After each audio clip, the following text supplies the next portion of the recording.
ప్రభావతికి కొద్ది రోజులు నోరు పడిపోతే బాగుండేమో అన్నట్టుగా అనిపిస్తూ ఉంటుంది. మీనాని తిట్టిన ప్రతిసారి ఏదైనా చెయ్యి మీనా మీదనే ఎత్తుకొని ఉంటుందన్నమాట. ఎప్పుడు గొడవకి కాలు దువ్వుతూ ఉంటుంది. మీనా ఎన్నిటికైనా సర్దుకుపోయినా సరే ఈ ప్రభావతి మీనాని తక్కువ చేసి మాట్లాడుతూ, చులకన చేసి మాట్లాడుతూ, హోదా లేదు, అంతస్తు లేదు, పేదరాలు అది ఇదిని మాట్లాడుతూ ఉంటుంది. అయితే శృతికి నచ్చదనమాట. ఈ ప్రభావతి మాటలు అస్సలు నచ్చవు. ముగ్గురు కోడలను ఒకలాగా చూడమని సత్యం చెప్తాడా, కానీ ఈ ప్రభావతి మాత్రం ఇద్దరు కోడలు అంటే వాళ్ళిద్దరు ఆస్తి పొరలు అన్నట్టుగా అనుకొని వాళ్ళ గురించే చెప్తుంది.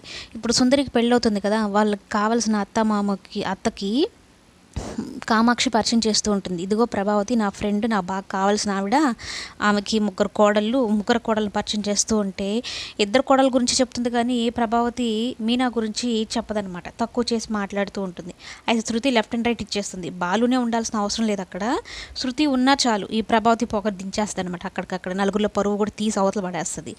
ఇక కామాక్షి, ఎందుకు ప్రభావతి అలా చేస్తావు, ముగ్గురు కోడలు ఉన్నప్పుడు ముగ్గురు కోడల గురించి గొప్పగా చెప్పుకోవచ్చు కదా, ఎందుకు ఇలా చేస్తావు, మీనా దేనిలో తక్కువ నీకు అన్నట్టు మాట్లాడుతుంది. అదేం మాట్లాడు, పొగర్లో తప్ప ఇంక దేనిలో తక్కువ ఎక్కువ కాదులే అది అన్నట్టు మాట్లాడుతుంది.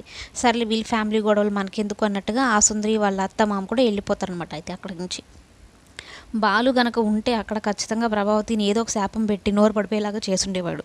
శృతి కూడా ఏం తక్కువ కాదు, శృతి కూడా అనాల్సిన మాటలన్నీ అంటుందన్నమాట. మరోవైపు ఇక్కడ ఈ గొడవలో ఉంటే ఈ మనోజు పొయ్యి ముందు తిండి ఎత్తుక్కుంటాడు. ఎక్కడుందని చక్కగా కూర్చొని తింటూ ఉంటాడు. అదేంట్రా ఎవరు తినకుండా అప్పుడే తినేస్తున్నావు అని సత్యం అడిగితే, నానా పని చెప్తే ఆశ్చర్యపోవాలి కానీ, పని చేస్తే ఆశ్చర్యపోవాలి కానీ, వాడు తింటున్నప్పుడు మనం ఎందుకు ఆశ్చర్యపోయేది, వాడు చేసేది అదే పని కదా అన్నట్టు చెప్తాడు. కానీ అక్కడ భోజనాల దగ్గర ఉన్నది ఎవరు అంటే మాణిక్యం, మటన్ కొట్టు మాణిక్యం. ఆ మాణిక్యం గనక ఈ బాలు గనక చూస్తే ఈ రోహిణి బండారం బయలైపోతుంది అనమాట అక్కడికక్కడికే. ఇప్పుడు కదా ఆయన ఇద్దరు కోడళ్ళ అంతస్తులు అది ఇది అని మాట్లాడుతూ ఉంది. శృతి కోటీశ్వరరాలే, కానీ రోహిణి పరిస్థితి, రోహిణి గురించి ఎప్పుడప్పుడు బయటపడుతుందా నిజమనేది అందరూ ఎదురు చూస్తూ ఉన్నారు.